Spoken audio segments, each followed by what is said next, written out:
Nice to meet you all. I'm going to get started. I know there are some people who are probably going to come in and join us in a second, but that is a-okay. I'm going to introduce myself and some of the members of our team who are here, and then we'll get started. My name is Lauren Oshman. I met some of you last year. I am the program director for MCT2D.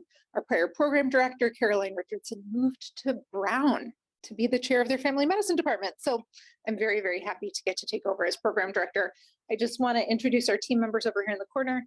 Jackie Rao, Jake Reese, that's you, hi, and Rina Hisamatsu, our nutritionist. And so they're going to be talking with you some today, and our team members out in the lobby as well. Hopefully you got to meet. So this afternoon, I'm going to take you through a brief introduction, a reminder of where we've been in the last year and where we're going, and then we're going to have some more presentations that I'll introduce along the way.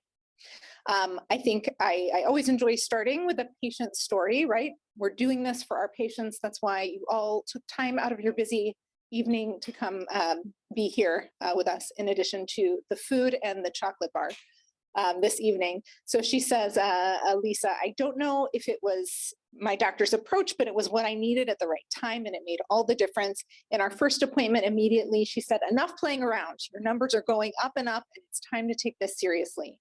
It was very emotional. I've never cried like that in a doctor's office before. She put my name in for the diabetes education, and she started me on the prescription for Ribelsis, but it was the perfect conversation to have at the right time when I needed to make the change, so I'm grateful for it.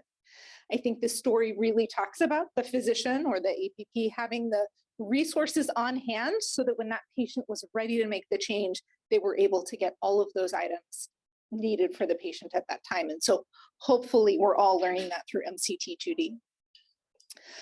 So where have we been? We enrolled our first practices in fall of last year and met with you all in the spring at our regional meetings.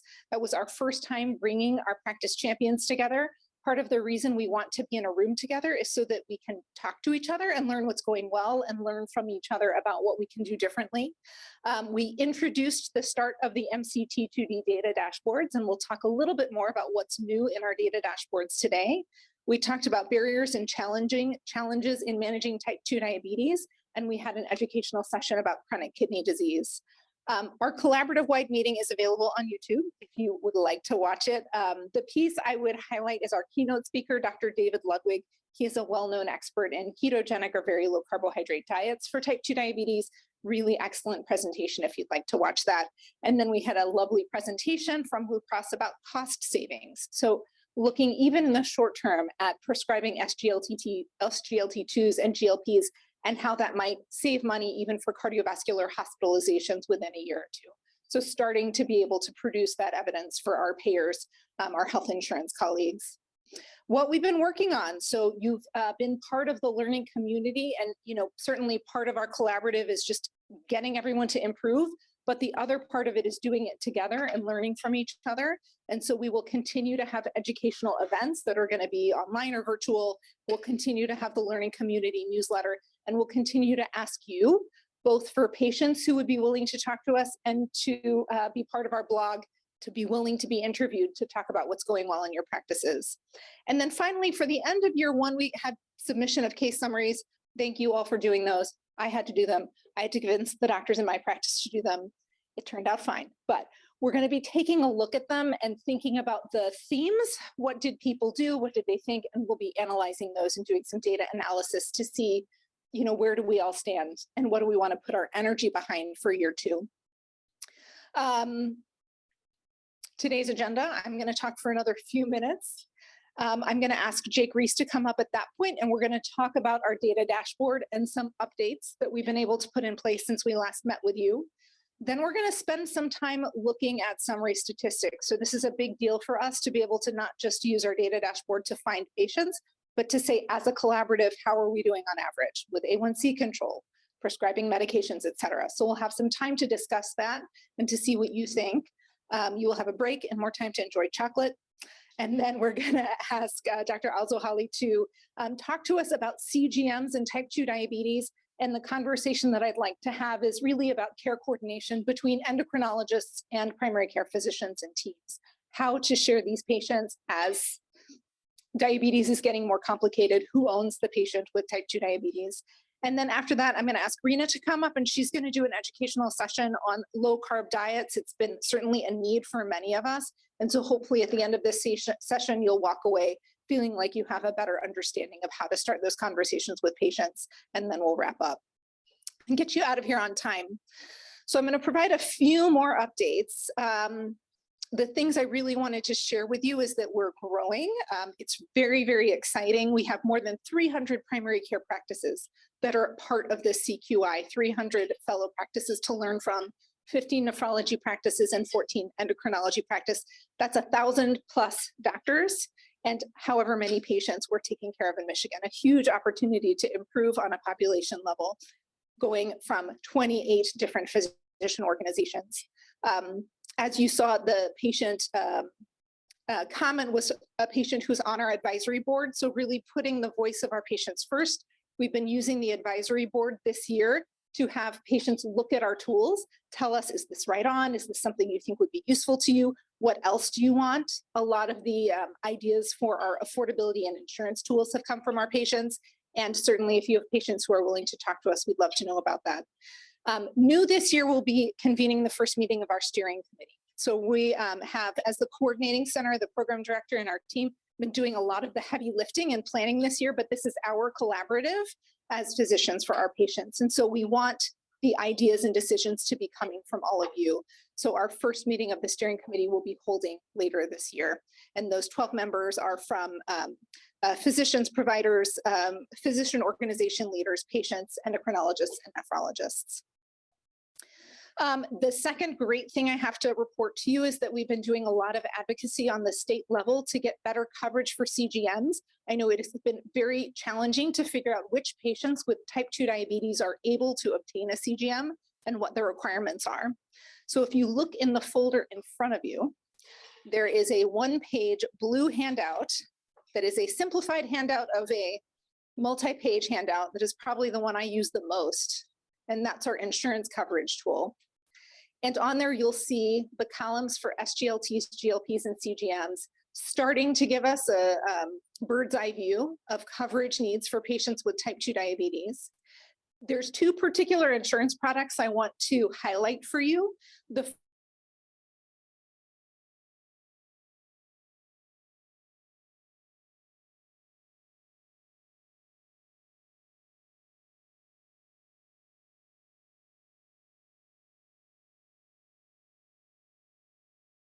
own, but the new criteria really just ask that the patient has type 2 diabetes and either they're on insulin or they have one of the following concerns, which could be nocturnal hypoglycemia, gaining weight, uncontrolled A1C. These are the kind of criteria for me that are like consistent with why I use CGMs for my patients. So we're hoping to use this to leverage with future discussions with insurers to get people to move more in this direction, especially as we have more and more studies showing how CGMs are useful and effective for patients with type 2 diabetes. So that's win number one with Blue Cross Complete. Win number two is with United Healthcare. So, sometimes when we talk to our members or community members, they get the impression that MCT2D just works with Blue Cross. Certainly our funding to do this work comes from Blue Cross, but we are an all-payer, all-patient initiative, which means that we work with United Healthcare and other healthcare organizations as well. And so for practices that are part of MCT2D, there will be no prior authorizations, as I understand it, for getting a CGM for a patient with type 2 diabetes. And we just talk to them so that the PAs and NPs in the practices will have that as well. So any reduction in prior authorizations, I am all for. So again, a huge win in reducing barriers for us as physicians. I'll ask you a question in a little bit about who has patients with United and whether you've seen this work for you yet or not. So we're gonna introduce a new way to be interactive at this meeting, and we're gonna use a tool called Poll Everywhere. So if everyone could bring out their smartphone or a computer, I'm going to ask you to text the word MCT2D 945 to 22333. And then I'm going to show you a question, and we're going to use that to try to get some answers about CGMs and prior authorizations. If you don't have a phone, I'm surprised. but you can as well go to this website, topollevy.com. So to the phone number 22333, text MCT2D 945. Anyone still working on it or ready to move on? Okay.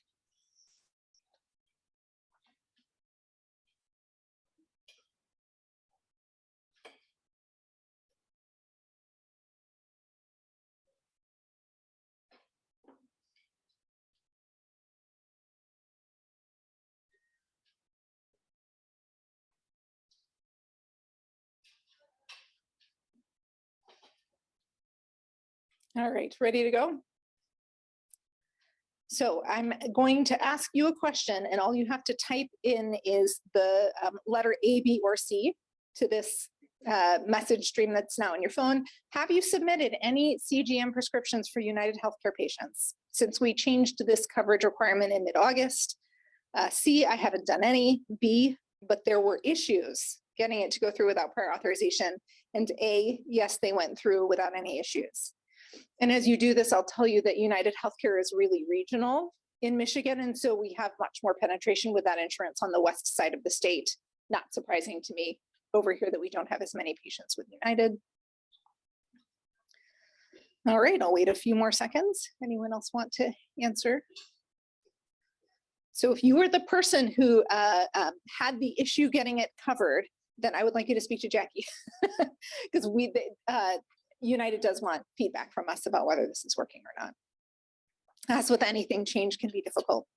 The next update I want to talk to you about is the Healthy Eating Jumpstart project, and this is a collaboration between MCT2D and another CQI that works on health behavior change. And so the goal of this program is to find people with type 2 diabetes and food insecurity. So either people who are screening positive on a food insecurity questionnaire, or people who have Medicaid health insurance or income at or slightly above the poverty level. And the goal of this project is essentially to trial or pilot delivering healthy low carbohydrate foods to their household to see, is it feasible, is it acceptable, do people like it, and are they able to make changes in their eating and cooking patterns with these healthy foods. So I'm going to give you an overview because essentially we're just working with a few practices to do this, but I think it's so exciting that I do want everyone to know about it. We're working with an organization called Shipped, and so it's really a for-profit, not-for-profit collaboration where for 3 months, patients are going to get twice every other week shipments, twice monthly shipments of healthy foods to their household, and they'll have a special shopping cart with some of the low-carb options that we're recommending. And then Rina, thank you so much, has been working on a low carb meal plan and ideas for nutrition and for recipes for patients who are going to be receiving these deliveries. They'll have different options for ordering, and they're also going to get some support from us about how to use these new foods. And so the practices in this region, anyone from Western Wayne Park here? Yay, thank you so much for working with us on this. So we're working with 10 practices and hoping to get 15 patients from each of those practices to pilot this out. What I hope we learn in 3 to 6 months is that this was a great idea, and maybe insurers will work with us to make this available to some of our low-income patients. So really an exciting option to move the dial for population health and type 2 diabetes. Just to look at some of the amazing resources that we've produced, some of these are on the table, and you're welcome to look at them on your way to get more chocolate-covered snacks during the break time. But our one-pager on the low-carb lifestyle, our one-pager on a low-carb checklist and different items for people to use, and carbs to watch out for. So lots and lots of different resources for patients. MCT2D tools, where do we get the idea for tools? From everyone in the room. So if there are things that you wish that you had to hand out to your patients or to have conversations, please let us know. But on your table, again, is our one-pager for insurance coverage, as well as our sample meal plans that you're going to be hearing more about from Rina. And on the table over here, you'll see our Building Your Plate, low-carb grocery list, and then a tool we're going to talk about with medication adjustments, how to adjust medications when people are using a low-carb or very low-carb diet. So we're excited about those, and we'd love to hear your feedback about them. I'm now going backwards. That was a test for myself. Patient dashboard updates. So at this point, I am right on time, 6:14, and I'm going to pass it off to Jake to talk to you about dashboard updates, and then we'll talk a little bit about our summary statistics. Thank you very much. All right, we're going to keep this really brief tonight. I know this is kind of a boring, tedious section. So I'm going to sit because I'm going to be doing a little bit of a short demo. Actually, I have a couple slides first, but one thing I want to mention is that we are going to be hosting a few sessions for like demoing more in-depth one-on-one or just a couple of people with me via Zoom, like tutorial help sessions. There is a sign-up sheet on your tables for that if that's something that you're interested in, with a couple of different dates. I want to keep them relatively small, so I've I put 3 for each table that could potentially sign up for each one of those sections if that's something you're interested in. Completely optional, but that is available to you. So we have had a recent enhancement get released in September that included a summary statistics page that we're really excited about. So if you have used the dashboard already, you're maybe familiar with the patient identification tool, which is the list of patients, the filters that you can use to find different patients for interventions associated with CGMs, SGLT2 or GLP-1 receptor agonists. And then the summary statistics page is going to be more like what you're probably used to when it comes to a quality dashboard. And that's going to include summary statistics with regards to how does your practice compare to the region or to the PO or to the collaborative or a provider to the practice, depending on your levels of access, with regards to a number of these metrics, A1C, prescribing of SGLT2s and GLP-1s, number of patients on CGMs, things like that. And that was launched in September. We are also hoping to add Blue Care Network claims data later this year, potentially first quarter of 2023, depending on how things go. And then we also are having our design team go through and do user experience upgrades with the dashboard. We know that our Tableau environment right now looks a little 90s, and so we're hoping to bring that into the 2020s and make it a little bit more user-friendly and logical as far as the flow of information goes. So I'm going to switch over here. Oh, one more slide here first, actually. So this is our data update schedule. And so we will be updating on a cadence of about every 6 weeks, the data refresh that is, and we will have about a 3-month data lag going forward. We're hoping to get that back down or get it down to about 6 weeks data lag. And then we'll be releasing new enhancements with new features every 3 months. And a couple of things we're focusing on for December, we'll be having pre-populated reports with some of the most common filters so that you don't have to go in and add the filters each time. And then we'll also be having the patient exclusion tool added so that if a patient is in the dashboard erroneously that may not actually have type 2 diabetes, you can go in and remove them. We'll just approve it and they'll get taken out of your dashboard so that you don't have to keep ignoring them each time. We're also hoping to have the all-payer PPQC data put in. It is delayed at the moment, but we are hoping to have that done sometime early 2023. All right, now I'm going to switch over.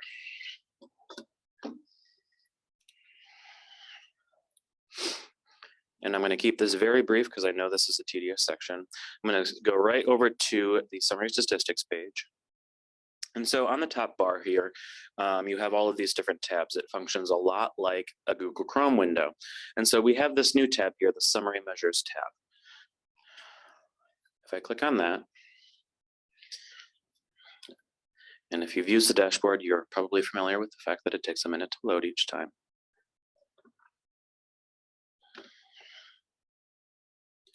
It didn't take my attestation. And this is all demo data, so if you do see any data that doesn't make sense, that's why. Don't read into it too much. All right, so the summary statistics page will contain only the access levels that you yourself as the user has access to. So the first thing you'll notice is that even though this is fake data, I have a ton of different options here. So I have like all of these different POs. You would only have access to the PO with which you work at if you're a PO level user, or the ability to compare to the PO if you're a practice level user. So the first thing you want to do is to select what your organization is. So if you work for a PO, you'll go to this drop-down list here and select your PO if you wanted to look at how your PO compares to like the collaborative, let's say, and that's what we're going to do today. So I'm going to select PO Epsilon as my organization. And then after it updates here, I'm going to do my comparison organization as the collaborative. So the comparison we're going to make right now is from PO Epsilon, which is obviously a fake PO, to the collaborative. And I'm going to click collaborative here on top.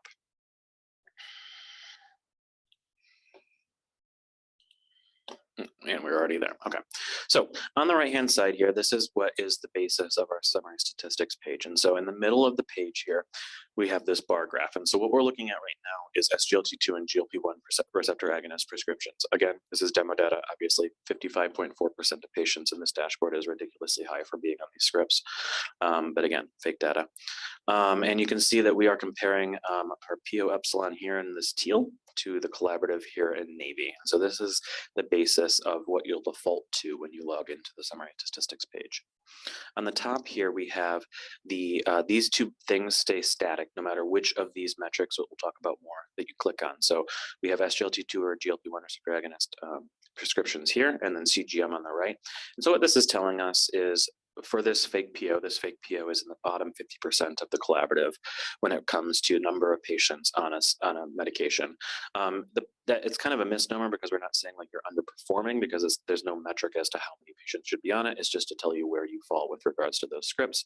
And then your actual percentage there is in smaller text below. The 323 is the actual end value of patients that would be on one of those prescriptions. On the bottom here, we have where it says graph.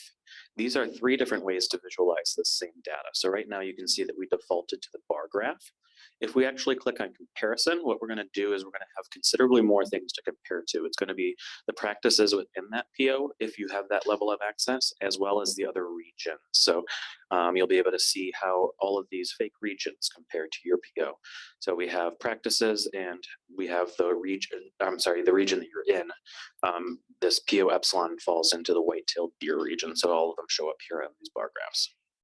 And then the last thing I want to show you with regards to this is the trend. And so this is a traditional run chart style where you'll be able to see how your PO or practice or whatever it is you're looking at compared to the collaborative has performed over time. So you have this graph, which we're actually working on making go a little bit further back so that you have a little bit longer run chart. And you can hover over each one of these and see what the time point was and the actual end values that fall into this numeric value. And then the last thing I want to mention is that these measures right here on our middle of our left column are all of the things that you can look at in this summary statistics page. So like I said, we default into the SGLT2 inhibitor and GLP-1 receptor agonist summary statistics, but we also have CGM, A1C, BMI. All of these things that you can see here in this box are things that you can look at. And each one is going to have a slightly different display within our summary statistics page. So one thing I want to click on here is RX all. And you'll be able to see that it looks slightly different, but everything functions relatively similarly. You'll just have a little bit different visualization. All right, so we can see now we have all of these different medications listed out. And so you have the bar graphs for the PO and the collaborative for each one of these medication classes. And so you can see how that works for each one of these. We also can click down here and see that when we click on trend, we have for each one of the medications too. Sorry, my Zoom control's getting in my way. And you can zoom in and out a little bit to be able to make some of these things more visible because there is a lot of data to display here. But you'll see that we have a scroll bar here on the right that we can actually scroll up and down to be able to see all of these different medications compared, the PO versus the collaborative compared for each one of these medications. And then one last thing here that's really cool is we actually have CGM sensor days. So you can click through and see how many days or what percentage of patients have certain buckets of CGM sensor days. So you can see if a patient's using a CGM continuously, they'll probably have greater than 270 days, meaning they're likely on it for the majority of the time. Or if they have it only for a small number of days, if they were given a prescription for one for diagnostic purposes or a prescription for a couple of them to use for dietary intervention. The other thing is that we've broken this down by whether or not the patient is on insulin or their insulin status. And so the definition of active insulin that we use is prescription within the last 6 months. Inactive insulin would be a script that has was filled greater than 6 months ago. And so you can actually see what the rate of CGM prescribing days are for those different classifications. We also have these insulin buckets for simply the CGM prescription as well, rather than just the sensor days. So you can actually determine which subset of your patients are getting more CGMs, which obviously this is demo data, but in real data, it'll likely be the patients on active insulin just because of insurance coverage guidelines at the moment. With that, I'm not going to go through each one of these because I don't want to bore you to death, but are there any questions as to what I've talked about so far? Yes.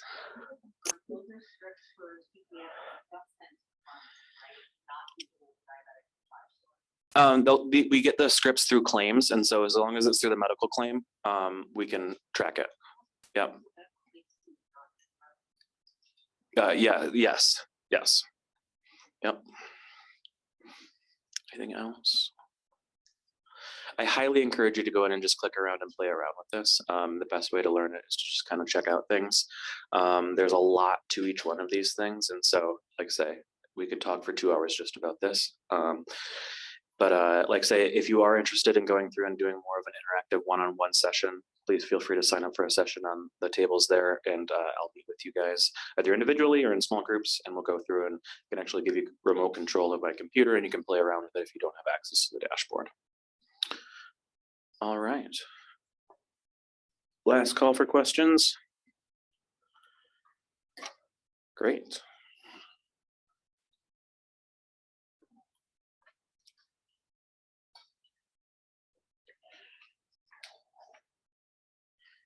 Here's Jackie.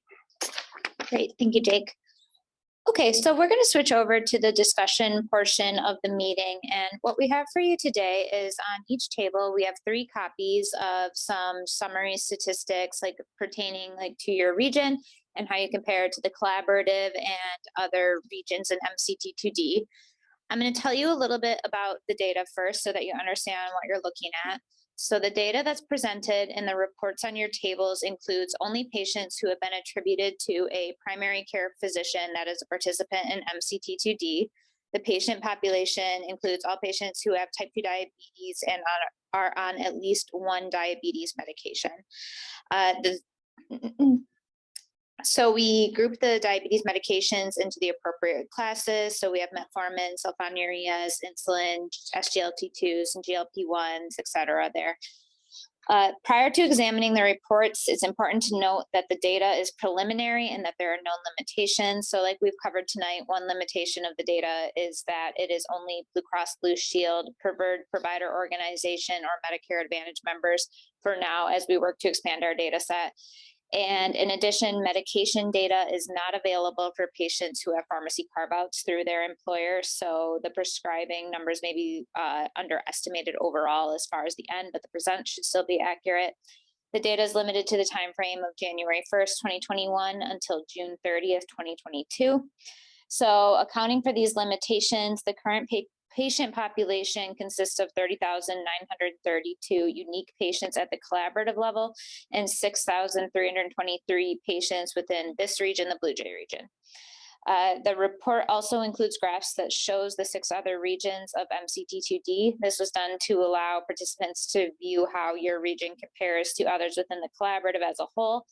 And that's in graphs 2 through 8, but it's important to consider that each region has a different sample size. So for example, the Black Bear region has almost 10,000 unique patients with pharmacy claims, while the Sleeping Bear Dunes regions and Bluegill regions both have less than 2,000 patients. So there will be some differences in sample sizes there. So we want you to take a look at those reports, discuss them with others at your table, just your thoughts as you look through it, anything that stands out to you. We also have these discussion questions that are on the screen as well if you're looking for things to discuss. So we have, knowing that the insurance coverage for all these patients are the same, why do you think we're seeing variability amongst the regions? Looking at patients who are on no therapy or patients who are on therapy that isn't guideline concordant, such as those on DPP-4s and sulfonylureas, what ideas do you have to improve the use of SGLT2s and GLP-1s? And also the Blue Jay region, just looking at that comparative, has the lowest percentage of patients on a GLP-1 out of all of the regions for the time frame that the data covers. What factors do you think may contribute to this lower rate? So we'll give you about 20 minutes to just discuss and talk with your table about the graphs. If you have any questions about them or want one of us to come weigh in or explain anything about the data, feel free to just raise your hand and we'll send someone over. Thanks, everybody. Yeah, I didn't remember what region I was in on Tuesday night in Ann Arbor. So we're the Blue Jay region. We are the Blue Jay region. And we're going to reinforce that so we all remember where we are. The goal really is to start to have you understand how we might use this data to improve. So if you can discuss amongst yourself, will this help you? What might help you? If you're looking to improve diabetes control in your practice, what other data might you need as well? What region actually geographical is this one? Yes. There's another region that's more further northeast up by Detroit. But like we're Detroit and Detroit suburbs. Yeah, exactly. Yeah. Great question. We're going to change that for our slides next week. We want to then cross-reference this with like A1C control, and that we're taking notes would be a very helpful next thing to tell you. Any other feedback? What you talked about? Who is Gray Wolf? I don't know. Traverse City What did you notice about the Traverse City area? Well, they're smaller, Yeah, right? But they're winning. they're winning. And, you know, like, is it one major system Right. who's educating? We're going to be there next Thursday. And maybe we can do a little bit more of a deeper dive of the data, because I'm very curious about that too. And what I'm curious about is what's a reasonable bar? No one knows what % of patients most practices are having on these medications, but compared to each other. And is it a mix of independent Yeah. practices or like employed? And what different resources come down? What's your hypothesis about whether independent or employed are I don't doing know that I have one. okay. I work with independent, so I'm like for us. benefit design? Yeah. All 30,000 in the end on the last page, do they all have identical pharmacy coverage? Does everyone have identical pharmacy coverage? Co-pays could be different, like based Yeah. on their employer since they set them, so. But are self-funded in that 30,000. So if that's it, then that's Blue Jay. If that's all the autos that are not in the data sets, we don't have any pharmacy data on them, you're not gonna know. So there's some limitations, and I think, can we use this to improve? Yes, because it's a subset of our patients, but it doesn't tell the whole story. So one of the questions we got the other day was, are you going to be giving us a bar or a penalty or rating against each other? There's really no way we can do that at this point, right? So it's just exploratory. So this project to be successful, like a random sample study, if we have everybody has same benefit, Yeah. and then you can say that group region 1 is doing better, they are more aggressive, region 2 is not doing because, so then you can find out what are the factor other than this main factor contributing, not providing a. Yeah, so I'm hearing copayment and some of the other factors and differences between patients that might help us. Thank goodness this isn't a research project. I'm really glad about that. But, you know, in quality improvement, we're trying to improve for everyone regardless. So comparing the region will not be a good idea at this time. Instead of we can look overall statistic compared to this program versus non-program. I think that would be better comparison. Yeah. So can we compare people inside the collaborative to outside? We're going to work on it. But there may be other data sets that we can get, CMS data sets. other data sets. Yeah. Without Yeah. this also. Yeah. And then let's 2 years before this started, where they were standing now, starting this collaboration with 30,000 patients, where how much improvement, how much it costs, and how much at the end of the day, what percent of A1C improved? Is it 30% more than was before, or? Yeah, and that's, I think, what Blue Cross wants to see in a way, like compared to ourselves a year ago, are we all getting better? And at the that's same why rate, yeah. I think the best way to manage and successful this project to compare, and Blue Cross can say that like by investing this much money in the pharmacy or this program, we achieved that our control rate went from 37 to 67. I'm going to put you in charge of the collaborative. Those are great ideas. And again, I think this is what we're hoping to hear. Any other tables? Share a little bit about what you talked about. Tracking the prescriptions written that were never Oh. or filled by the, either pharmacies or, for CGMs and all that, like I write, it's not that we don't write. Right. We write so many and everything is a kickback. So MCT2D tells me, give CGM, start, GLP-1, SGLTs. I write them. Yeah. And they're not approved. So I think another analysis, Jackie and Jake will write down that if physician intention versus what the patient was able to get covered. So great suggestions, and we'll see if we're able to get that data. Any other things you talked about or questions that you have? They mentioned I have patients that I continue to give them the medications from samples. Yeah. Because I'm an independent physician. It's not recorded anywhere. I'm just giving it to them, falling in my office, doing hemoglobin A1Cs on them, and it's in my note, but it's never coming out into the pharmacy that they're on one of those medications. So this is all based on claims data, and we might not be able to get sample data, which is okay. Again, this doesn't tell the whole story. It just tells a subset of that. The hope would be some of these patients can get it covered through their insurance, right? And won't need samples. Any other tables? Share what you talked about.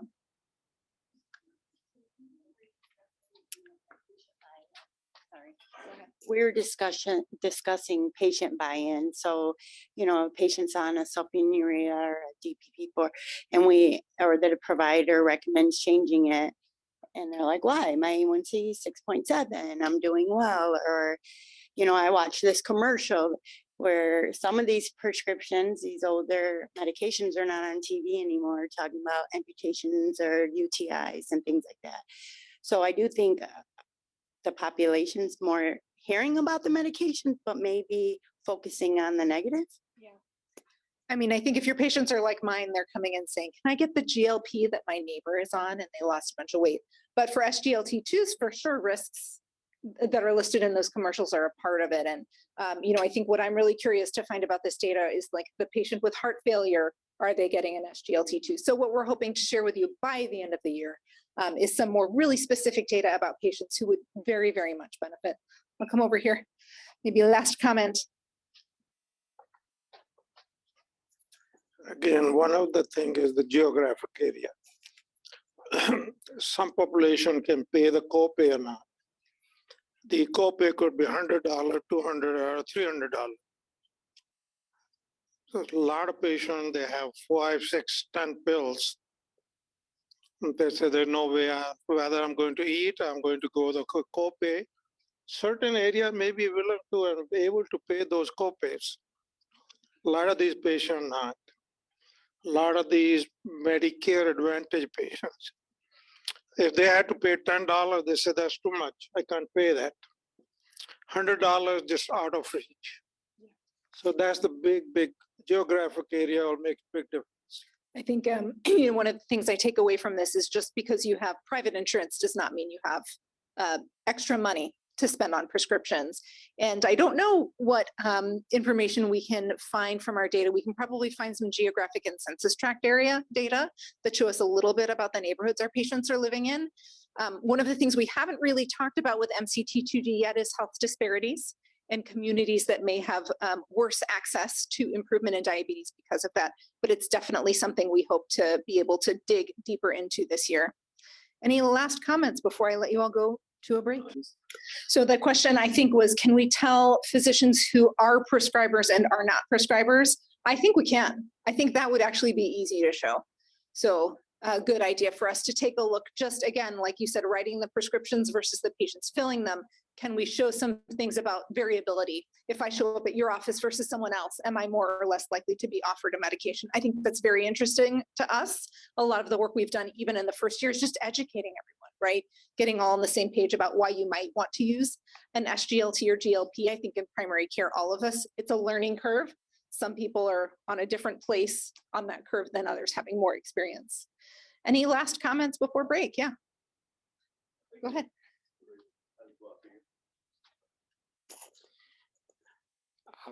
You know, I was wondering in the data, if we can have some other filters where you can have, okay, these are all the diabetics that you have in your practice at an individual level, and then correlate with, like, these are diabetics with stage 3 or stage 4 kidney disease, diabetics with congestive heart failure, diabetics with BMI over, 35.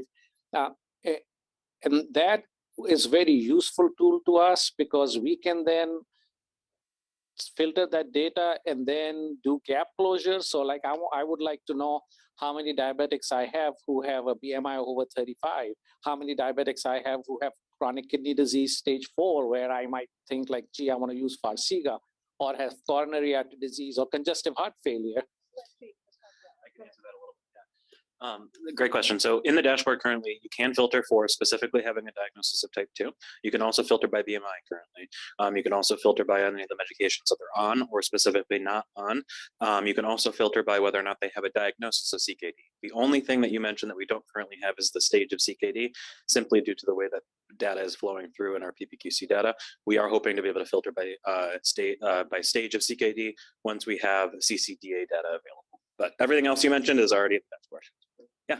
If you don't know what the word CCDA means, you're like me. It's a term and it's fine. Last comment, someone else had something to say. Thank you. Since government is trying to get a cap on the cost of the insulin, can we work with Blue Cross to put a hard cap on the cost of these two drugs or class of drugs? So everybody's paying the same amount and not variability depending on what your plan is. And so then everybody's on the same page. You know, I think it's coming, right? So SGLTs and GLPs at this point, there are no generic options, but Lantus, you know, other than the biosimilars, they are not generic either. And the price that my patients were paying on GoodRx for that was the same as SGLT2s at the beginning of last year. So in some ways, this reduction in insulin costs was really meant for people with type 1 diabetes, where this is a life or death issue for them. And I think in type 2, it's going to create unintended consequences because we know that insulin does not have the same cardiovascular benefit as some of the other medications. So it's something that, you know, as you've raised some issues that we can deal with as providers, some that we can deal with on a collaborative level, I think that's one that we're going to need to deal with on a policy level. So we'll take that back to our conversations with the payers. With that, I'm going to ask you, go ahead, one more thing. One of the GLP will be generic because I see there are 5 or 7, the one.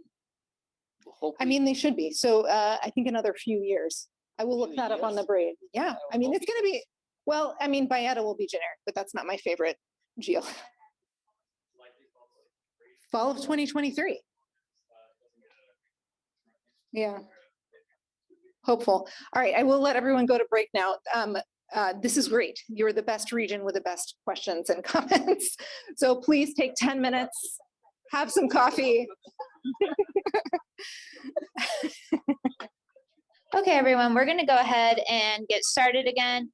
We are very fortunate today to have Dr. Opada Alzohaili here from Metro Detroit Endocrinology Center. He is going to be going over the use of CGMs in type 2 diabetes. So please feel free to jump in at any time and ask any questions that you have about care coordination with an endocrinologist around CGMs or about CGMs in general. I'm going to hand it over to you, Dr. Alzohaili. Thank you very much. Thank you for inviting me. I'm sorry. Just, probably it'll be weird. We've been doing 2 years of Zoom meetings, and I think that my first live presentation, I used to do 50 a year, now 0. It's all Zoom, so apologize. So before we start this, it was funny when I had the discussion was happening. It really great to see that development because 15 years ago, I did my first talk because we did a lot of clinical studies. So I had patients on SGLT2, GLP-1. I probably had hundreds of patients in studies and seen outcome before even the drugs are out. So I was once invited to one of the major payers to you have to meet the boss and you're in trouble. You go there, show me a report that, here, look at this. You're just costing a lot of money. You're prescribing a lot of GLP-1s. The first one that came out. And that's a big problem. And I tried to convince him that it's not about that. It's the outcome, all of that here.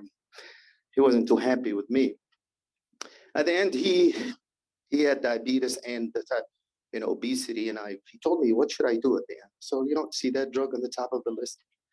Prescribe it to yourself. So this is really great change that we're running away from A1C and the older drugs. And I'm not really surprised by the data that since I started here 30 years ago, this area has been the highest prescriber of insulin, mixed insulin. It really has to do with a lot of training institutions in this area. I've been through a lot of them. And there's still, unfortunately, most of the training institutions to the internal medicine, family practice, and endocrinology still love insulin, love sulfonylurea. Most of the data are on that. Most of the studies on that. And they just don't help us with trainers and people coming out of these programs. They're not equipped to handle these newer drugs. So I'm glad, again, this is a great change. Hopefully you continue to get a lot more data in the future. We had a lot of exciting promises how the data is going to show. It's really how much, what kind of drug, it's how much the drug is going to cost, or old or new, and it's how much are you lowering the A1C. One of the doctors had a comment there, if the A1C is coming down, 85 years old, A1C 7.5, I may be flagged as a bad doctor because my patient didn't reach 7%, but that patient is very happy at 7.5. And actually, if I try to bring it down, that may cause more harm than benefit. Because again, if we are just looking at A1C reduction, we're really missing the point. A lot of time is if you're my patient, I bring your A1C from 11 to 6.5, and you make you gain 30 pounds through the process, and have you have 65 episode of hypoglycemia and 20 ER visits, and fired from your job because you too many hypoglycemia. I'm not sure if I made you a better person. I just made your life miserable. I don't think I did a good job for you just by lowering A1C, and we've been saying that forever. So I'm glad, again, somebody is looking at this and decided to see this is not the goal. Hopefully in the future, well, hopefully we learn from here, it's the glycemic variability and the time in range what matters a lot more than this. So we learned some about continuous glucose monitor. I usually do these talks in detail to students and fellow. There'll be a lot of science there. They told me, don't do any of that, so I did. We quit them, and we do this for type 1, type 2. This is specifically for type 2. And that's really important because a lot of people, even till now, a lot of insurances don't cover CGM for type 2.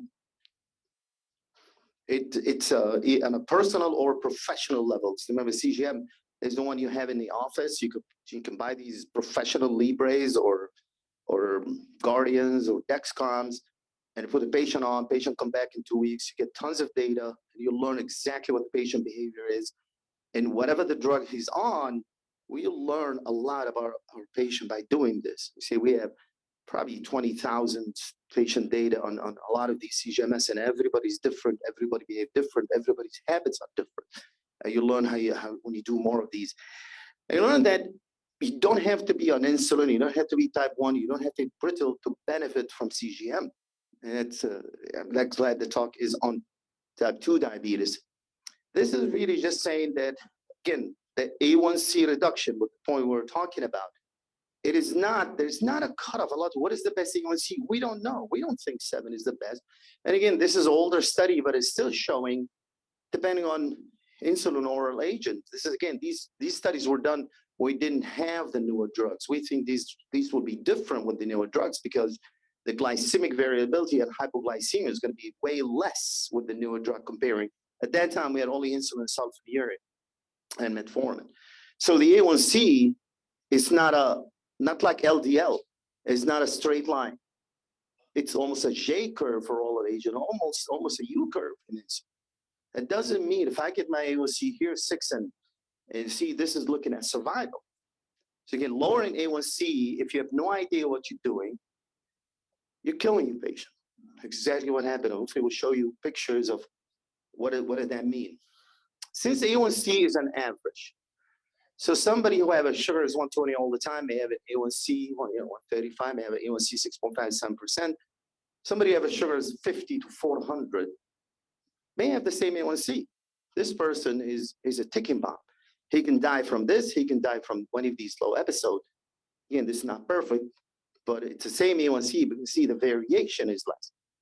So eventually, I think all the newer now, they start looking at when they award studies for newer drugs, they're really now pushing something called glucose variability or time in range. The different names for it is the time you spend in range, and then range you get a setup instead of just the A1C. And we say there's other limitation of the A1C because we hear, especially in Michigan, may be more difficult. So remember, we have a lot of Eastern Mediterranean, from Greece to Turkey, all the way down to Jordan. A lot of these patients have alpha thalassemia. A lot of these patients, almost everybody there, have a lower MCV and a lower red cell. So the A1C for them is completely different than the A1C for somebody else. The patient with sickle cell, patient Eastern European. So there's a lot of variation in the red cells. And now we're seeing a lot of sleep apnea, a lot of obesity, a lot of steroid abuse. What is common to all of them? They all have polycythemia. It's common to see these monsters come to your office with a hemoglobin of 20 and hematocrit of 60 on testosterone. Again, these becoming diabetics. Sleep apnea is causing diabetes. A lot of patients with COPD, sleep apnea, and the steroid use, they have polycythemia, hemoglobin very high. So again, the A1C is not accurate anymore. We kind of sometimes say we suggest fructosamide. Fructosamide is not used as much. And again, it has its own limitation. So we really come to the point, I really want to know in my patients here, other than just the A1C, am I doing a good job for that patient? Again, we're talking here type 2 diabetic. Just because your patient is just on 2 pills and he's not complaining, that doesn't mean things are good. This is important, again, to convince that even type 2 diabetes, you lose beta cells. So type 2 diabetes, we all know it's insulin resistance majority, but also it's a beta cell failure. It's a combination. If you have a family history of type 2 diabetes, you inherit beta cell that are destined to fail and die. And we have no idea why. There's millions of theories. But by the time you are pre-diabetic, with A1C 6.4, you lost 25% of your beta cell. By the time you're diabetic, you lost 50% of your beta cell. Further down, you lose, you need more insulin until you get here, where you're type 2, end stage type 2, we're very similar to type 1, but with insulin resistance. So nobody likes to be here. Nobody will be compliant here. Nobody will be taking 4 shots here. So I think if we follow a type 2 diabetic and we let them be here, I think we failed. System failed them, us, or whatever, all our guidelines, because we didn't care about this as a target for treatment. Again, we target about just A1C. So when they're here on multiple insulin injections, their life is now completely miserable because they have to stop for shots all the time. I don't think we give them a good service rather than see, can we protect this?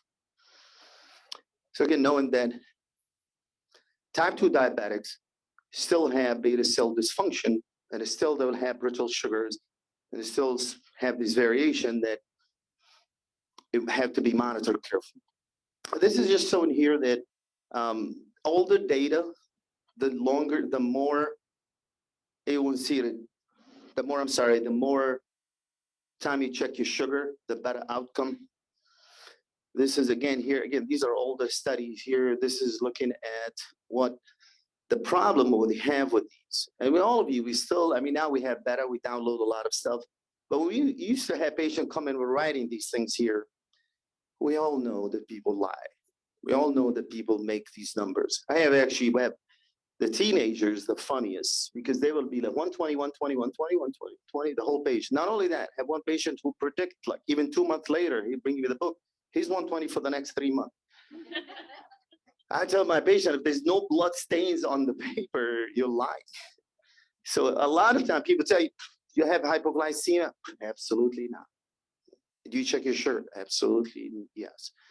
Just like when I go to the dentist, are you flossing? Of course, I don't.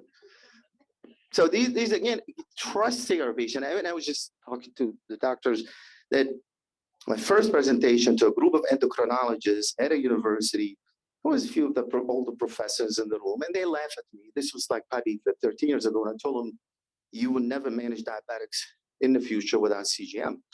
He laughed. He's like, wow, what are all these? I can get all these data by talking to my patient. It's like, well, you may be smart. I can't trust my patient. Give me all the data. You can see how much data you get from these CGM. It will never get from your patient. Missing the incorrect and all the reason why these are not accurate. And this is really looking here. So I tell patients why CGM. Because a lot of time, even a patient of doing really good job and checking their sugar all the time, and they come here and they give you these numbers. And you wonder why your A1C is still 8.5. Why you don't feel good here? Why you end up in the hospital here? Why this, why that? Because his patients are surprised. Some people really do a good job. There's some people who are type A who comes with the printed colorful numbers with everything they do. And they still are not doing good with their A1C numbers until you do a continuous monitor, see what happened. So these dots, you have no idea what happened between these dots.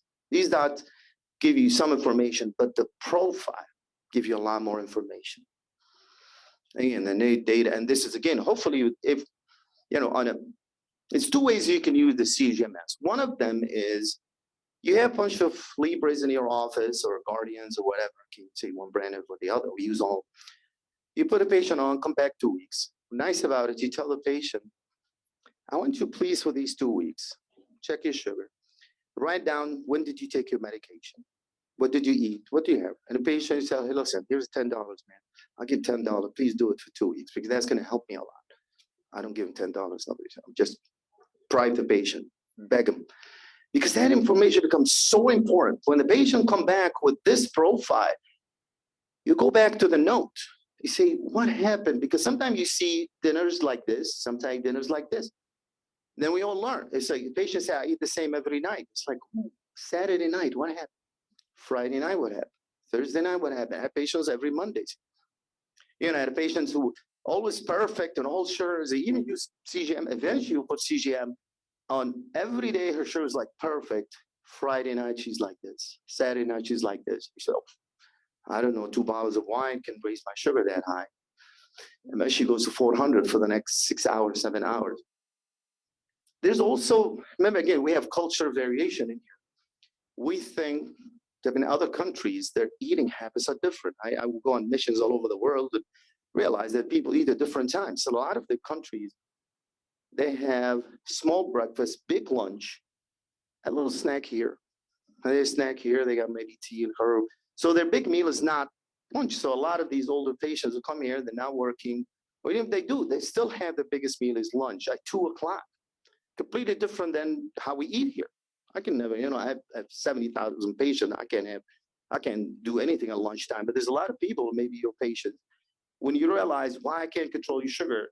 Because again, if I give you medication based on eating habits of breakfast and dinner here, I'm gonna make mistakes. So a lot of time when I work with the residents here and the fellows here, in order to be successful with your diabetics, you gotta do at least 1 CGMs. And you gotta map patient activity on the same page. Write it down here. All right. What time do you wake up? What time do you have breakfast? What time do you have dinner? What time lunch? What is big meal? What is small meal? When do you snack? When do you exercise? When do you work? Remember, this patient on dialysis date, non-dialysis date, completely different profile.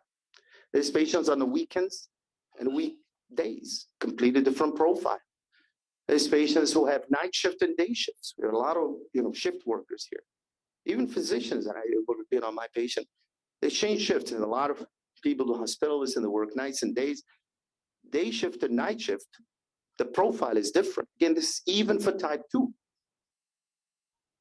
There's patients who take prednisone high dose every now and then, and they take smaller dose later. There's patients who are sick for certain days. Again, there's so many variation in patients' activity, health status, lifestyle, eating habit, that if we don't map it on this, we will never be successful in treating diabetics. And we are, why are you not doing good? Why are you not compliant? Why this? Why this? Why that? I think because it's difficult to change habits.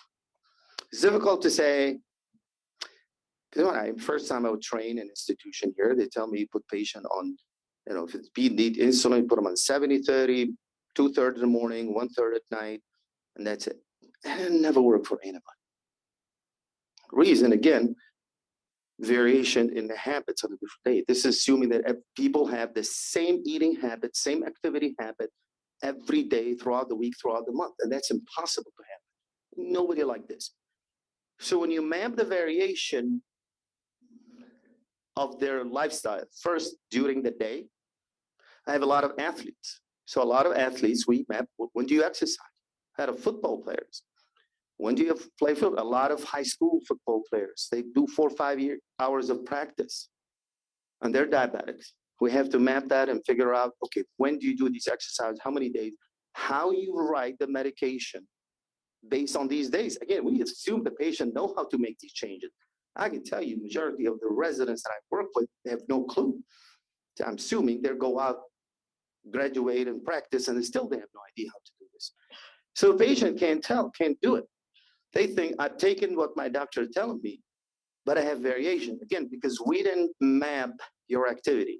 You'll be a lot more successful for a patient if I'm gonna listen to you, write down what you do, and let me make drugs for you, whatever they are. based on your activity. Now, it's easier when everybody's on GLP-1 and SGLT2s because there's really no variation. You're on a weekly shot. It doesn't matter what you do all week. It's very easy. But again, we're not there yet. We're not on everybody on GLP-1, as you see the numbers. There's a lot of people still in sulfonylurea. So metformin, sulfonylurea, insulin, all of these HME-MAP, even SGLT2s, you have to also, it's once a day. You know, it's a mild diuretic. So you tell people take it at night and they wake up 6 times to go to the bathroom, they hate you. You know, a truck driver who you put him on SGLT2s and had to stop 6 times to get 2 tickets and delayed his delivery. So again, if you don't know what your patient is doing and you don't, so first you're gonna know what my patient doing, do the CGMs, look what his pattern sugar, so understand how to correlate this with his activity. Then I have to know my drugs very well, how they work, and then match. So you're much better physician with diabetic if you know how to match me. If you know the right drug for the right person and the right timing, and you give instruction. If you don't take this drug at that particular moment based on your activity, and then also we would different criteria, say on the day when you take your steroids for whatever reason. I have MS patients who take IV steroids for 4 days, high doses every month. Now we have this post-transplant difficult diabetic. I mean, every single drug now for post-transplant raises sugar. What's more difficult now, all the immunotherapy that's so amazing, curing a lot of the cancers, guess what it does do? Diabetes. A lot of the new immunotherapy is killing beta cells and causing insulin resistance, decreasing beta cell function. So a lot of the immunotherapy, we see your patient go from an older chemotherapy to a newer one. And now you realize, oh, the sugar is high. It's a newer drug. They're working, they will not stop it. Again, now it's your job now to go back and say, well, I have to adjust your medicine based on the new drug. And the only way you can do that. Again, if you have a patient who's going to sit at home and give you 22 numbers all day, write it down and poke his finger, you don't have to do this. Tell me how many patients are doing this. Patients are not even doing once a day. Especially if we get to these newer CGMs where you don't have to even check at all or poke or it's the data is going to come to you. And what's nice eventually about these data, if you use it correctly, that automatically, once you know how to set up these accounts, these data is going to come to you. So you're in the office, I can only see diabetic every 3-4 months.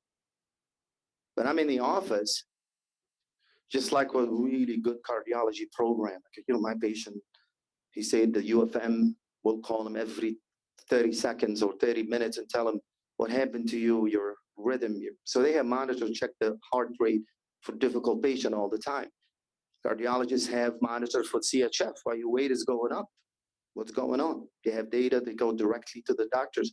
This is what the future of medicine is. I think Medicare, Medicaid eventually wants. Should I stop? Okay, I think question. Okay, so again, it's just really all about how you kind of get the information from your patient. I'll give you just a few examples here. This is again a patient. You have no idea this patient, what are they doing till you see this pattern.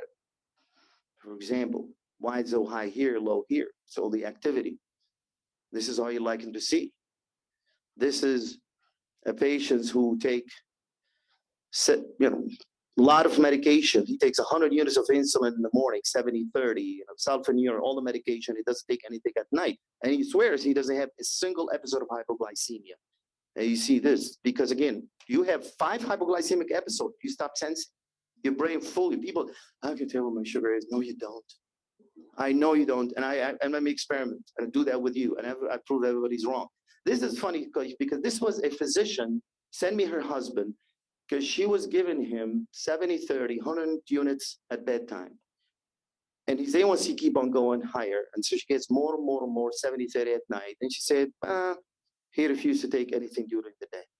He has, this for me turned out to be, I think, criminal case a lot more than actual case. I think obviously you're trying to kill him because he has 0 episode of hypoglycemia. He swears he doesn't have a single episode.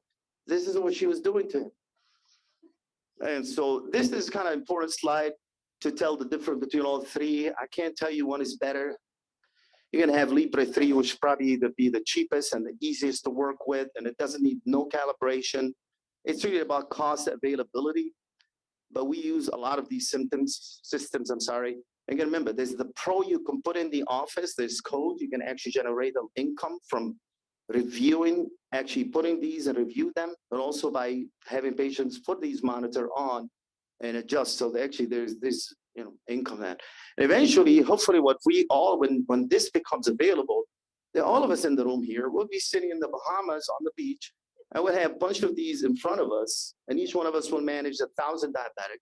We have a screen like this, and this kind of, I'm drinking, I don't drink, but if I'm drinking, I'm watching here, like, ooh, John Smith, hey, hello, your sugar's going up, what are you doing? Oh, sorry. So this was going to happen in the future. I mean, the more we use of this technology that's available there, we know how to use it, we know how to read it, the better future is going to be for even the physicians, the patients, and the outcomes. And that's what I think the government program, and I'm glad Blue Cross is actually pushing for that also, because Blue Cross, they're usually the last people to care. But I'm sorry, delete that. But so that's, I think I'm here. So I'm stop here for questions. So really, that's probably the most important here. Keep it here. So thank you very much. Any question? Anybody had experience with this? How they use it? You mentioned the death of the beta cells. What do we do to try to prevent that? Is it just reducing the variability in the glucose, or is there anything more? Well, I mean, the most important thing is we have data that sulfonylurea and early use of insulin kill beta cell. There's downregulation of the beta receptors. Some institutions, they deny that. They say there absolutely is no data. Of course, because you read what you want to read. There's really no using the newer drugs comparing to the old one. You have to know what is my drug, and the American Association of Endocrinologists, American Diabetes Association, they have really on their website, really nice guy where they tell you each drug, what does it do with the kidney, heart. It's not really A1C, give you all this whole table, including the beta cell. What does it do with beta cell? So choose a drug that save the beta cell, that kill a beta cell to start with. Starting early insulin, early sulfonylurea, have no doubt kill the beta cell. And on the other thing is, of course, habit, exercise, eating better, low carb, don't eat at night, all of that save beta cell. We don't have a definite evidence how we do this. We don't have a test. I use C-peptide, it's not perfect, but we use it sometimes to help us to see what your beta cell status is. But unfortunately, there's no approved test to figure out what the beta cells are doing. But knowing that if I use better drugs and introduce glycemic variability, especially hypoglycemia, I'm going to save the beta cells. Maybe one more question? Yes, sir. Should the treatment be started like GLP-1, the GLP older than 6.5? Pre-diabetic condition, so that you don't have the deterioration, loss of function of the beta cells? That's a whole long topic. See, there's 99 million pre-diabetic in this country. FDA will never give you approval to do anything for pre-diabetics because they're afraid the cost is going to be so high. If you ask me on an individual basis and my patients, if I can get it to them, absolutely yes. Because you have drug that say the beta cell prevent you from becoming diabetic. Again, we have something called hyperglycemic memory. People say, well, so it's fine if it go up and then I get insulin. Remember, see, a lot of patients treat, even doctors, if it go up, take this to bring it down.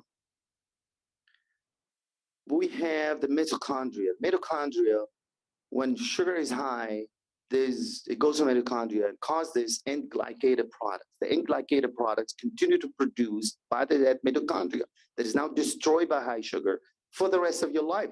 These are the ones that cause complications of diabetes. So exposure to high sugar is not, even if you go high and bring it down, well, no harm is done. No, a lot of harm is done. It really, the only way you prevent it is prevent that hyperglycemia to happen from day one. And hopefully you got drugs that do this. Fortunately, pre-diabetes, you don't have any drug indicated for that, diet and exercise. But if you get a chance to any of these drugs, that'd be great. I'm going to take the mic back. Oh, I'm sorry. Thank you so much. Round of applause. Nope. I think we knew having you come here that we would not have time to get all the way through everything we could learn about CGMs, but we really, really appreciate it. Thank you so much. So I'm going to introduce Rina, our dietitian. She is going to be the last presenter of the evening, and then we're going to wrap up for 5 minutes and send you home. Regarding new medications and the AACE guidelines, our next webinar is going to be, I think, November 2nd, and we're going to be talking about the newest ADA and AACE guidelines, and I just got an email about it from Jackie like this afternoon. So I suspect you did too. All right, thanks, Rina. All righty, good evening, everybody. My name is Rina, and today I'll be talking about low carbohydrate meal plan for type 2 diabetes. All right, a quick overview of what I'll be discussing today. I'll just do a really brief overview of MCT2D's core goals, and then we'll take a deep dive into the low carbohydrate meal plan and what that entails, followed by strategies to identify suitable patients, where to start, and then we'll discuss a couple of case examples as well, highlighting some success stories.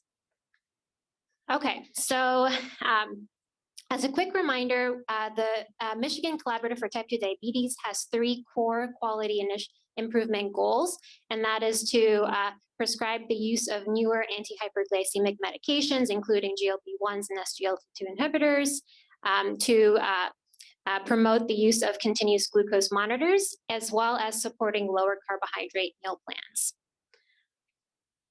So today's focus is going to be on that third pillar, so how we can best support and integrate a lower carbohydrate meal plan and put it into practice. Okay, so I would like to just point out here that when it comes to low carbohydrate meal plans, I like to think of it as existing along a spectrum. The most widely used definition of a low carbohydrate meal plan that's found in the literature will define a low carb meal plan as being less than 26% of total energy intake, or less than 130 grams of total carbohydrates for a 2,000 calorie diet. All right, so let's go into the details of a low carbohydrate lifestyle. So I like to think of these 3 key points as being the main key takeaways to creating a balanced low carbohydrate meal. So that includes prioritizing protein intake. It's going to incorporate an abundance and variety of non-starchy vegetables, and it's going to include some fats for flavor and for satiety. As we can see here, there's a low carbohydrate meal plan can be diverse and abundant, as you can see from this slide here on the left-hand side. A low carbohydrate lifestyle will include a lot of different types of protein sources, as you can see, from fish, seafood, poultry, red meats, many different types of non-starchy vegetables, and some really delicious and healthful dietary fats, including avocado, nuts and seeds, olives, cheeses, and other products as well. Really, the emphasis comes down to reducing our intake of processed and refined carbohydrates. And we like to think of those as including products such as baked goods, refined flour products, cookies, cakes, etc. So really toning down on the right-hand side and incorporating a diversity of what we see on the left-hand side. All right, so our collaborative, we designed an easy method for individuals who are interested in pursuing a low carbohydrate lifestyle. So this is a variation of sort of the plate method, and it utilizes the 3 steps that we discussed earlier in our slides. And so we've created 2 different forms of the plate method. One is the 3-step process, and the other one is the 4-step process. And the big difference here is in the carbohydrate allotment. So for the 3-step process, we typically recommend this for individuals interested in pursuing the very low carbohydrate meal plan. So that's less than 50 grams of total carbohydrates a day. And that's going to incorporate the 3 steps: picking a protein, adding non-starchy vegetables, followed by some fats. Now, the difference in the 4-step process is that there is some wiggle room to incorporate some of those carbohydrates from complex sources. So in the next slide, in the summary slide here, I just wanted to include a little bit more detail into these 4 steps. So in terms of step one, picking a protein source. Now, when we're thinking about how to incorporate adequate protein into our meal plan, we get asked this question a lot. So first and foremost, the important thing is to choose a quality protein source, whether that's coming from an animal-based protein or a plant-based protein, such as soy. And the key point to remember here is that a low carbohydrate meal plan is not a high protein diet.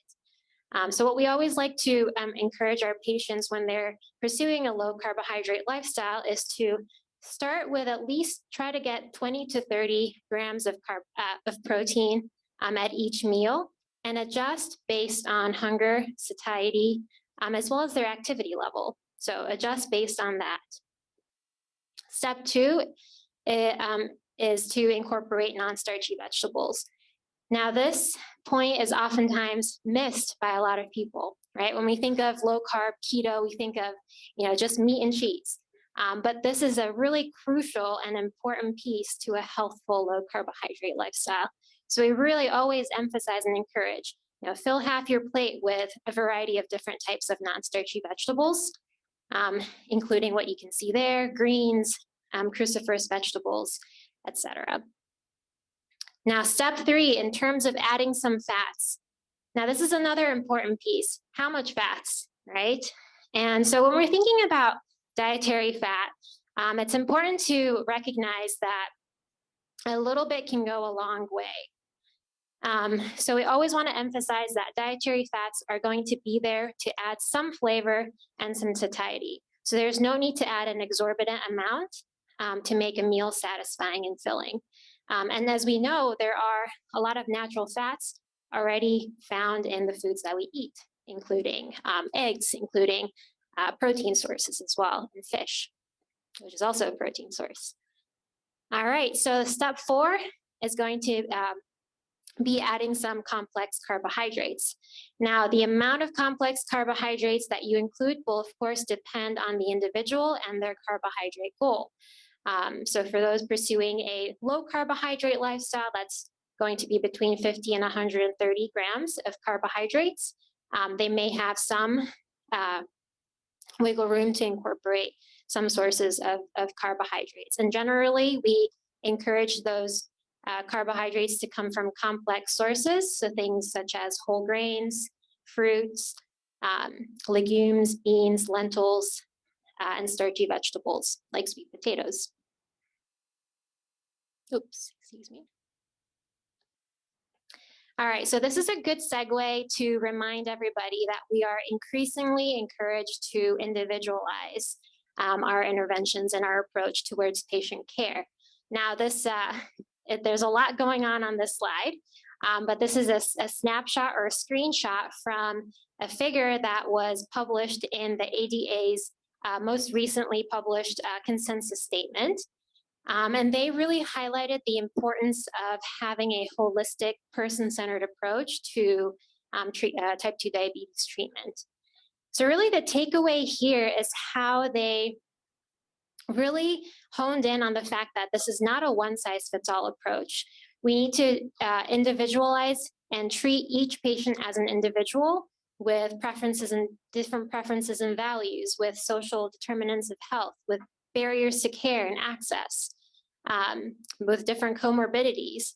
And so rather than that one-size-fits-all approach, it's important to take each individual case and tailor the recommendations based on their experiences, their preferences, their cultural backgrounds, their level of comfort, etc.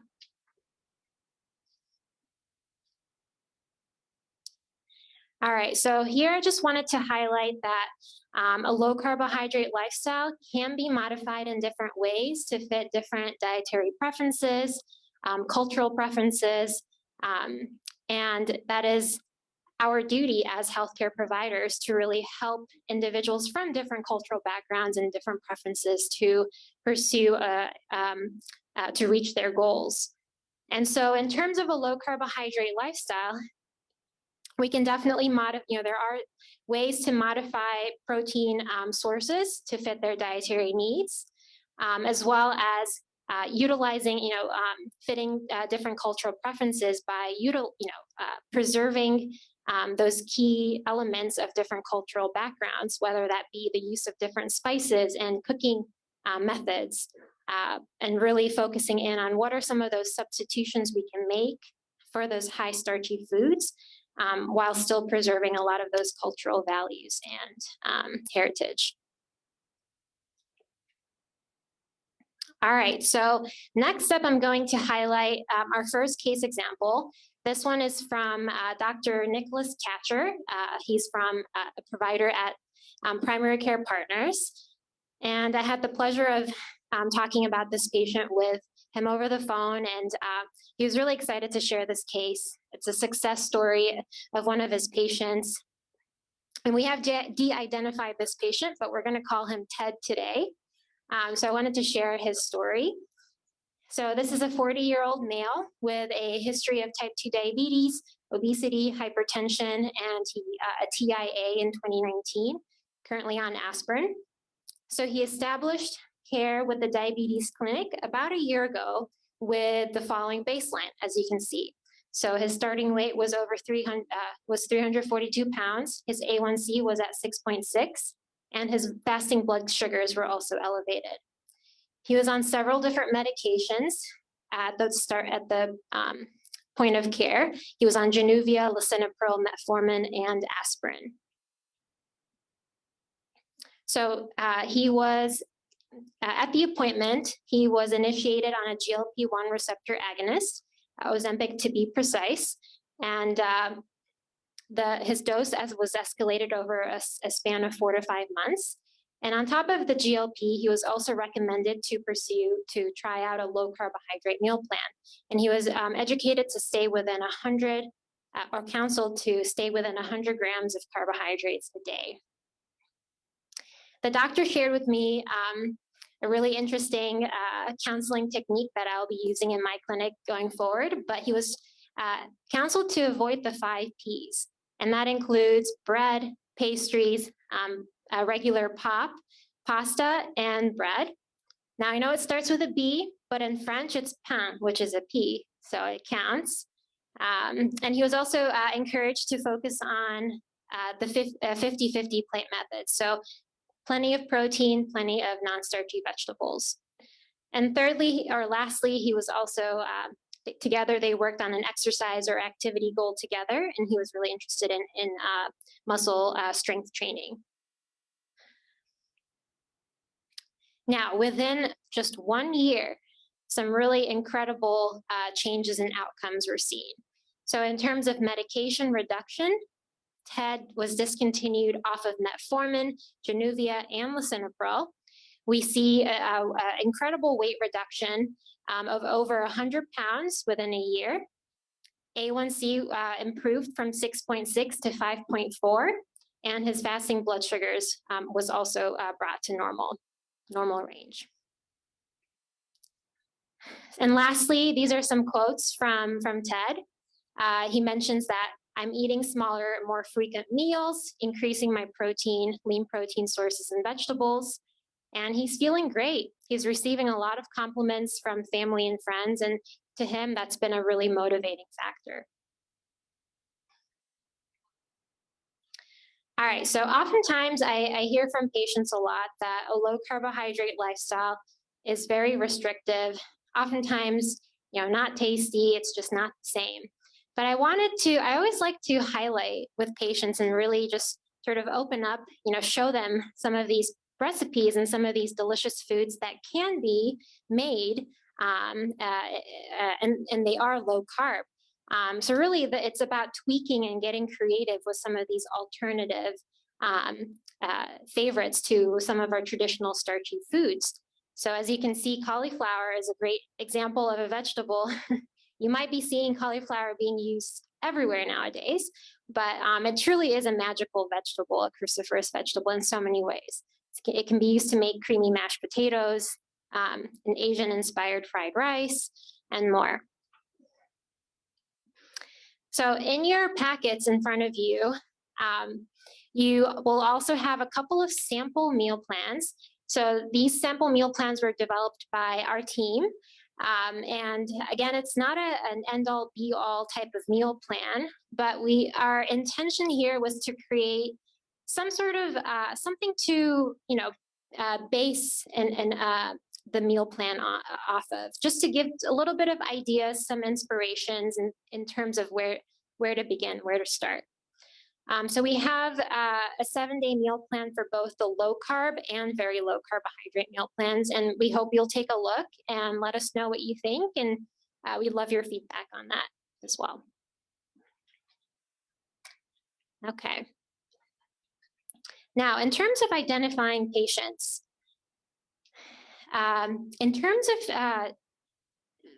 determining, if this is something that, if a low carbohydrate meal plan is a strategy or an intervention that you are new to, I think a really good place to get our feet wet, our toes wet, would be to first and foremost identify easy patients. And what does that mean, right? Who are the low risk patients?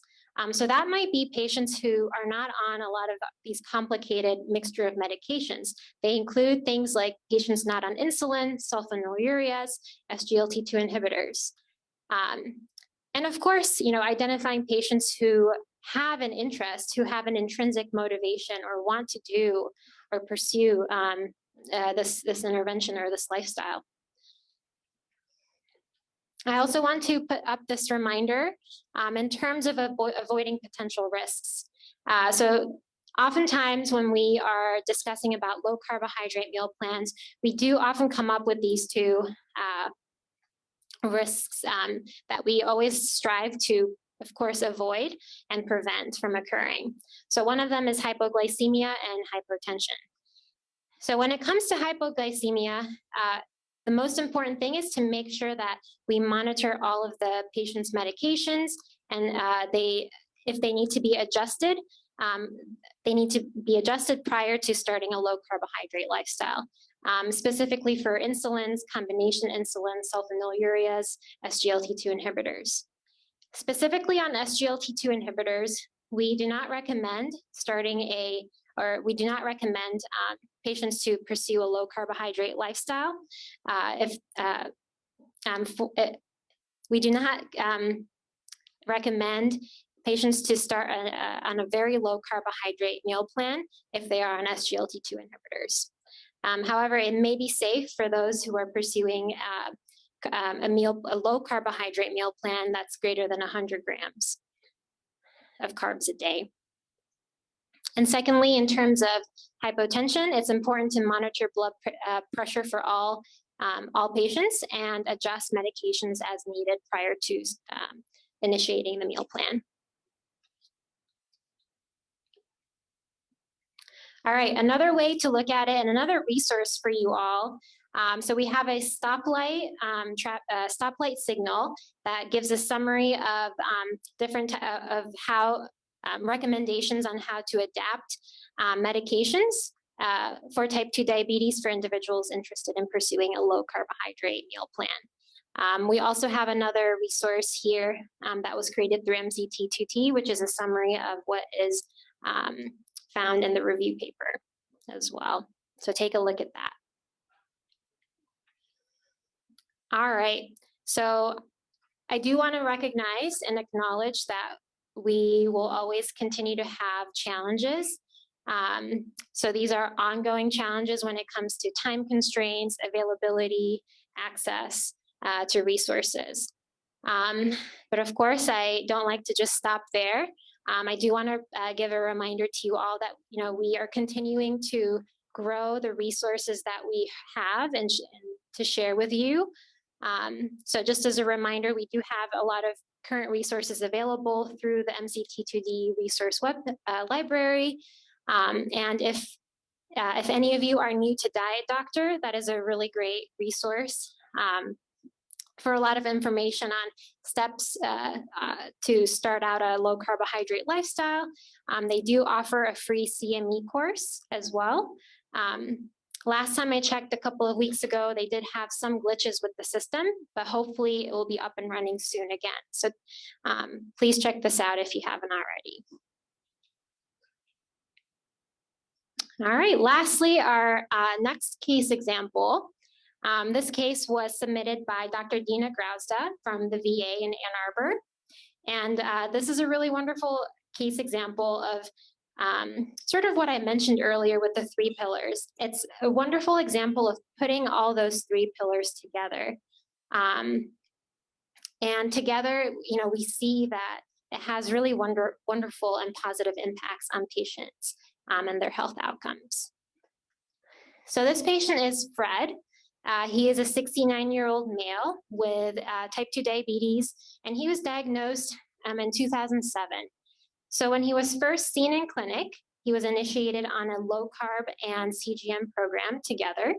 And he also had the baselines, as you can see here. His A1C was 7.7, and his starting weight was 235. He was on several medications, including both prandial and basal insulin, and he was also on a GLP-1. So this patient was counseled to keep his carbohydrates as well, similar to Ted, to 100 to less than 100, to stay within 100 grams a day. All righty. So within 1 month of the program, as we can see, these are some of the positive outcomes. He was completely discontinued off of the off of the prandial insulin. In terms of the basal insulin, that was reduced from 30 units twice a day to 20 units just once a day. And 10 pounds weight loss just within 1 month. And according to his CGM, he was 85% in range. And of course, the patient was feeling great himself. So that's a wonderful feedback. So for this case, I wanted to really highlight 2 key takeaways that I thought was really unique and special about this example. So one of the really important things about Fred's case here is that he was able to utilize the CGM to really see real-time changes with his blood sugars based on what he was eating. And I think we can all agree that that's a really powerful tool with someone who has type 2 diabetes, because they can, hands-on see what the impact of the food that they're eating is on their blood sugars. So that was a really powerful impact there. And secondly, the patient felt really encouraged and really empowered by the results that he was seeing, including discontinuation of medications, weight loss, improvements in his blood sugars. So I think all in all, incorporating these changes, this low carbohydrate lifestyle, together with the CGM data that he was getting and the results that he was seeing in real time, really helped to hone in and provide that push, that motivation for the patient to keep on going.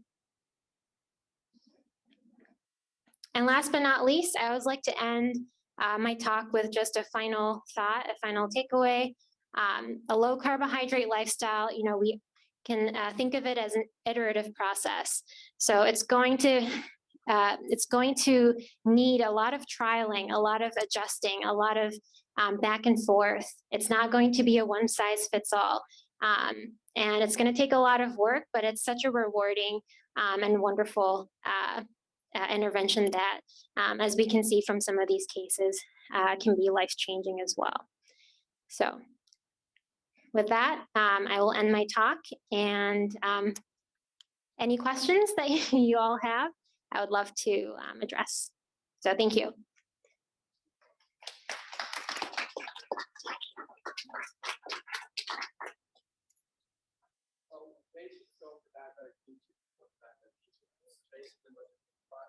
Diabetic, sorry? Oh, education.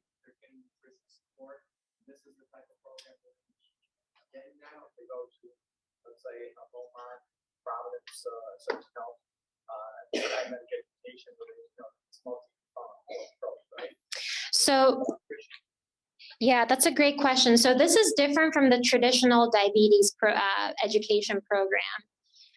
We would love, and this is why we're doing all of this, right? This is why MCT2D is here. We want to show how a low carbohydrate lifestyle can impact patients with type 2 diabetes. So traditionally right now, I believe my understanding is that in diabetes education, we're not specifically focusing on low carb or very low carb. However, with the education that is currently given, and some, if we're following it to a T, I would say that, a lot of times it is quite similar to a low carb. It's closer to 130, 150 maybe.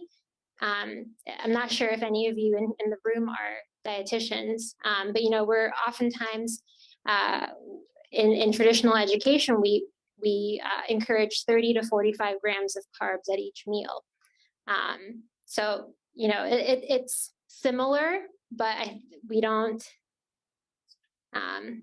clearly define that as a low carb meal plan. Yes. Go back to your slide and you show that physicians time because their resources are available. Yeah. Oops.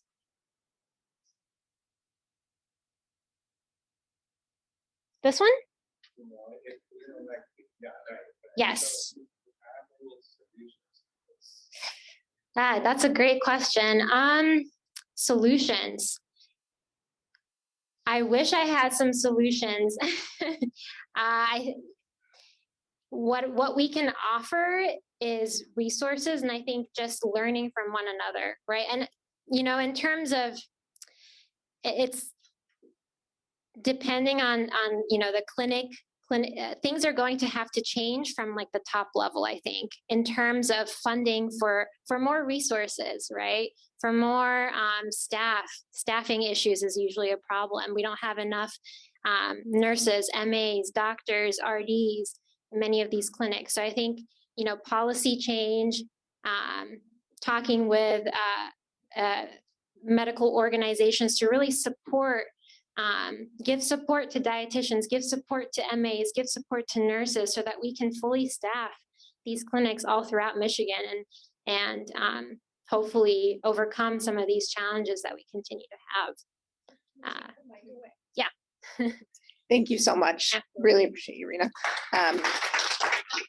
So I'm going to turn it back over to Jackie because we promised to get you out of here on time. But I do want to use that as a segue to our VBR, that maybe there are things you want to improve and we're each going to do them differently, and maybe changing CGM is one of them. Great, thanks, Dr. Ashman. I will just highlight this incredibly quickly and then give you some just final notes before we wrap up. But just wanted to show you the year 2 value-based reimbursement requirements, and the ones with stars are the things that are new and different from last year. You're not going to be doing case summaries this year or the trainings or the things that you did in year 1, but new things we are adding is a progress survey. You'll have been doing this work for about a year. Come January, and so we want to hear what you've learned, how that's been going for you, what additional support you need.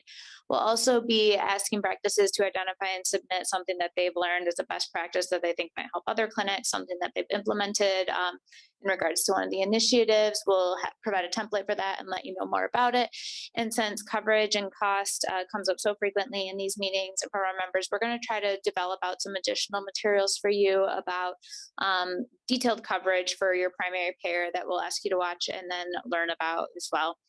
So with that, just to wrap up, otherwise, a few really quick things. So please fill out your evaluations that are in your folder so that we can continue to try to refine these meetings and make them as useful for you as possible. Don't forget to sign in the front if you hadn't, if you want to claim CME, and then also follow the steps in your packet there too to get your CME as well. Tools at the front related to a low carb diet for the most part. Please pick those up on your way out if you're interested in having them for your clinic, and sign up for one of the dashboard sessions if you would like to learn more and have like a personalized kind of walkthrough with that with Jake. So thanks so much everyone for your time tonight. It's been great having you here, and we really appreciate all the work that you're doing to improve care for type 2 diabetes patients.